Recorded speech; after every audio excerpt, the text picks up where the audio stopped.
तुम्हें कितनी बार बताया है, मेरे तैयार होने से पहले मेरा नाश्ता तैयार हो जाना चाहिए।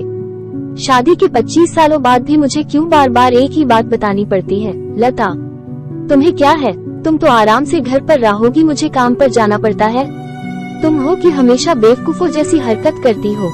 अगर तुम ये जानबूझकर करती हो तो याद रखना, मुझसे बुरा कोई नहीं होगा। आज भी प्रशांत का पारा चढ़ा हुआ था। इन कटु शब्दों में अपना गुस्सा उतारते हुए, गीला तौलिया कुर्सी पर फेंकते हुए प्रशांत गुस्से से लता की तरफ देखने लगा। लता के लिए प्रशांत का ये बेवजह का गुस्सा कोई नई बात नहीं थी। वो महीने में 3-4 बार ऐसे ही लता पर बरस पड़ता था।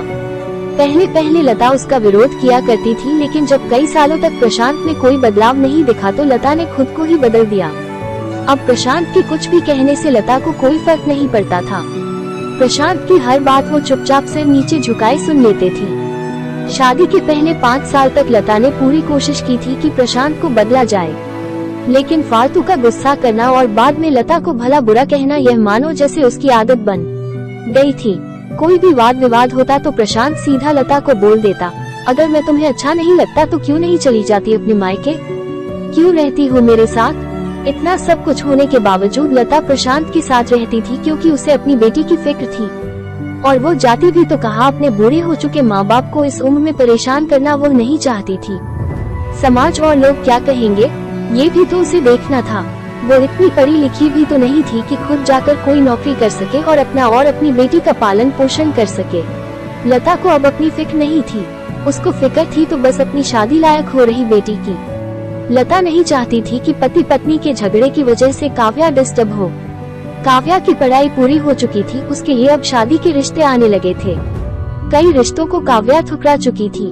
2-3 महीने बाद एक अच्छा रिश्ता आया। रिश्तेदारों और पहचान के लोगों ने भी लड़के के बहुत गुणगान किए थे।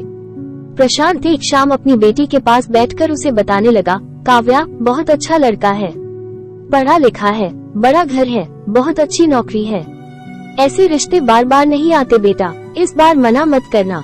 काव्या अपने पिता से ज्यादा बात नहीं करती थी।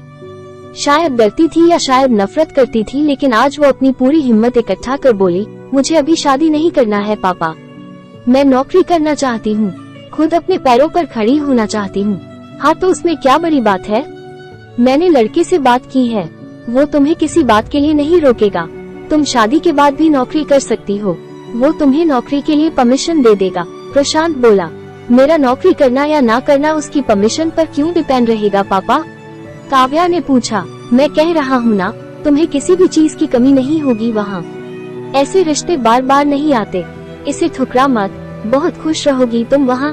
प्रशांत बोला, पापा क्या मैं उतनी ही खुश रहूंगी जितनी मम्मी इस घर में खुश है? काव्या ने तंज कसते हुए कहा, आज तुम्हारी जबान कुछ ज्यादा नहीं चल रही। प्रशांत गुस्से से आंखें बड़ी करते हुए बोला, पापा मुझे शादी ही नहीं करनी है, क्योंकि शादी के बाद अगर वो लड़का आपके जैसा निकला तो मैं क्या करूँगी? मुझे आपके जैसा जीवन साथी नहीं चाहिए जो बिना बात के मुझ पर हमेशा चिल्लाए। मुझे कुछ भी अपनी पसंद का लेना हो तो 10 बार सोचना पड़े, कहीं वो नाराज ना हो जाए। मेरी तबीयत कैसी भी हो उसे परवाह ना हो, रोटी थोड़ी सी मोटी बन जाए तो घर सर पर उठा ले, उसकी चेक बुक ना मिले तो भी मेरा ही दोष निकाले, और हर छोटी मोटी बात पर मुझे मायके जाने के लिए कहे। काव्या ने अपना दिल खाली करते हुए पापा से सब कह दिया।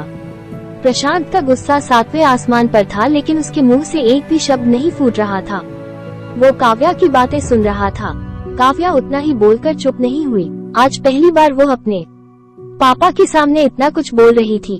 पापा, आपने माँ के साथ हमेशा गलत व्यवहार किया है। आप अपने ऑफिस का गुस्सा बिना सोचे समझे माँ पर उतार देते हैं, कभी इस बात की परवाह भी नहीं करते कि उन्हें कैसा लगता होगा। आपकी बातें सुन सुन माँ ने अपना स्वाभिमान खो दिया। प्रशांत आज पहली बार अपने किए बर्तावों को महसूस कर पा रहा था। वो इतना ही बोल पाया, जो तुम्हारा मन है वो करो, मैं तो इतना बुरा हूँ ना? काव्या ने प्रशांत का हाथ पकड़ा और बोली, पापा मुझे सिर्फ एक सवाल का जवाब दे दो, क्या आप चाहेंगे कि मेरा पति आपके जैसा हो? अगर आपका जवाब हाँ है तो कर दीजिए मेरा रिश्ता आज ही, और ना है तो मुझे आत्मनिर्भर बनने दीजिए। प्रशांत कुछ भी ना बोल पाया और वहाँ से चुपचाप बाहर चला गया। आज उसे लता के सामने जाने में शर्म आ रही थी। चलते चलते उसकी आंखों से आंसू बह रहे थे। प्रशांत ने आज से अपने आप को बदलने का निश्चय किया। अगले दिन से लता ने अपने पति में काफी बदलाव देखा। वो सोचने लगी कि जो हिम्मत काव्या ने दिखाई है वो हिम्मत अगर मैं पहले ही दिखा देती तो शायद आज परिस्थिति कुछ और होती।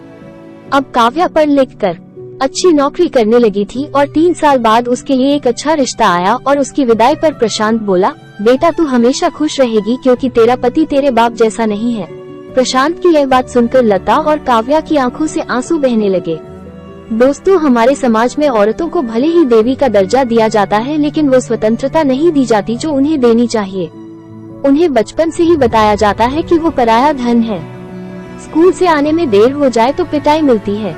मोबाइल पर बातें करते हुए दिख जाए या खिड़की से झांकते हुए दिख जाए तो शक किया जाता है।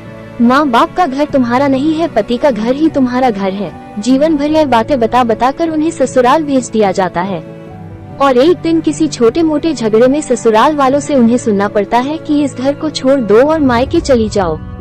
अब आप ही बताओ दोस्तों, ऐसी स्त्रियों का सच्चा घर कौन सा?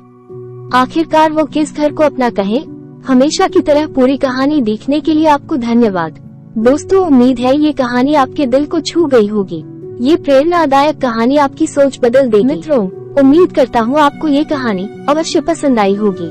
इस कहानी ने आपको कितना मोटिवेट किया, कृपया कमेंट के माध्यम से अवश्य बताएं।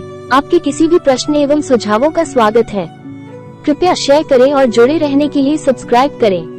धन्यवाद। https://youtube.com/@rajkmal